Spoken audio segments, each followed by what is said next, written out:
Juventude, que monitora políticas públicas nas cidades brasileiras, MJPOP. E eu gostaria de saber, assim, depois dessa intervenção familiar, como vocês agem? Porque a gente sabe que hoje, mais cedo, as crianças estão tendo uma rotina de trabalho. Monitoramento de políticas públicas.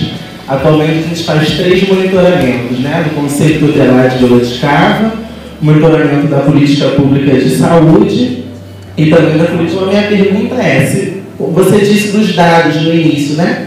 Vocês sempre estão buscando atualizar esses dados, né? Que você citou no início. A minha pergunta é se vocês têm e se vocês fazem, né? Algum tipo de pontes com esses movimentos sociais, como é o nosso caso, que faz essas intervenções diretas na comunidade, né? Que tem contato direto com esses casos, com essas famílias, né? Então essa é a minha pergunta para você. Então, a gente está aberto, sim. Não conhecemos todos os diferentes setores e ONGs e grupos, né?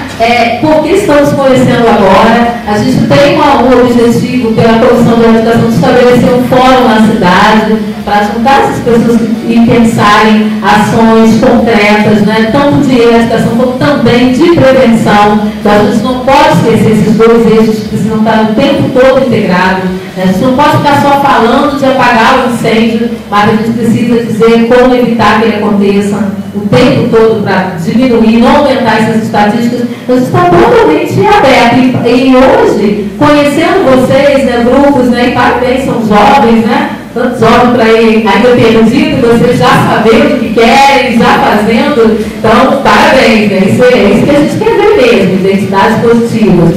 E sejam bem-vindos à parceria do programa, tá? Estamos solícitos aí a parceria com vocês.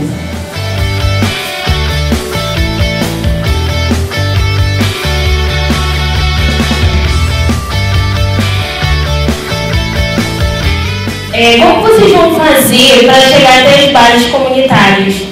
Porque é muito importante a conscientização na periferia, né? Porque se essa situação ela ocorre mais frequentemente na periferia, qual é a objetividade de eu vir para o centro de Nova Iguaçu fazer uma carreata, uma manifestação, ou o que seja, né?